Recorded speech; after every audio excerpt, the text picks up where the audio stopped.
Друзья, всем салям. Соскучился я немного по Казахстану.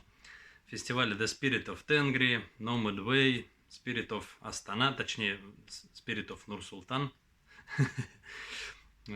Очень прикольный фестиваль, на который мы каждый год приезжали, участвовали. Но в условиях закрытых всех границ сейчас расскажу вам башкирско-казахскую историю.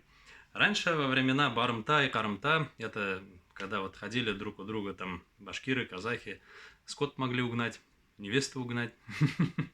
Вот такие как бы эти были, такие полудружеские, иногда не совсем дружеские походы. Вот. И был один батыр, кураист, сасен, сильный, такой мощный. Вот. И у него была жена, тоже дочь такого же батыра. Вот, они ждали ребенка. И вот пришли казахи. Хотели было как бы силушкой богатырской помериться, но увидев размеры этого батыра, как бы убежали. Потом решили украсть его жену и ребенка его воспитать казахом. То есть, как бы генофонд, так сказать, чтобы батырский себе прихватизировать. Вот пошли вот на такой как бы поступок. И угнали у него жену. С утра он просыпается, смотрит, жены нет. Думаю, взял копье и пошел, в общем, на поисках своей женушки.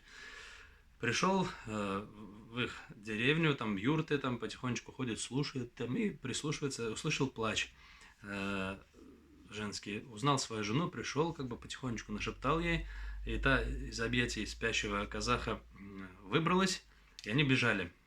День, ночь бежали постоянно, то есть она уже на сносях, и пришло время, как бы она начала рожать. В общем, родила, на след напали казахи, они как бы уже догоняют.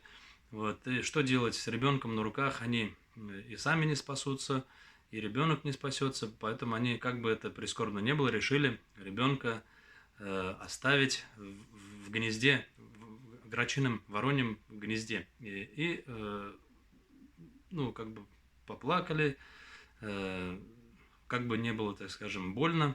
Они решили, что потом вернутся, если же он выживет, нет, так, как бы еще они сами смогут родить ребенка, а если сами не спасутся, то погибнут все. Вот так они дальше бежали и как бы добежали до своей деревни. В общем, прошло какое-то время, и вот они решили вернуться, посмотреть, что же стало с ребенком. Или хотя бы там, если остались кости, то хотя бы кости похоронить. Приходят, смотрят в этом грачином гнезде вороньем, и вороны летают, маленькие грачата, и этот пацаненок вместе с ними, как их друг, брат и товарищ, вместе играется. И вот они обрадовались, взяли его на руки и, идя домой, напевали такую вот песенку. Назвали его «Грачонок». «Бала карга» называется это, как бы ребенок, грачонок, ребенок, «Бала карга». Вот так вот родилась вот эта мелодия, такая у нее легенда. Сейчас я вам сыграю ее на курае.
Вот так вот они шли домой на веселе, напевали вот эту мелодию «Бала, карга, ребенок, грачонок».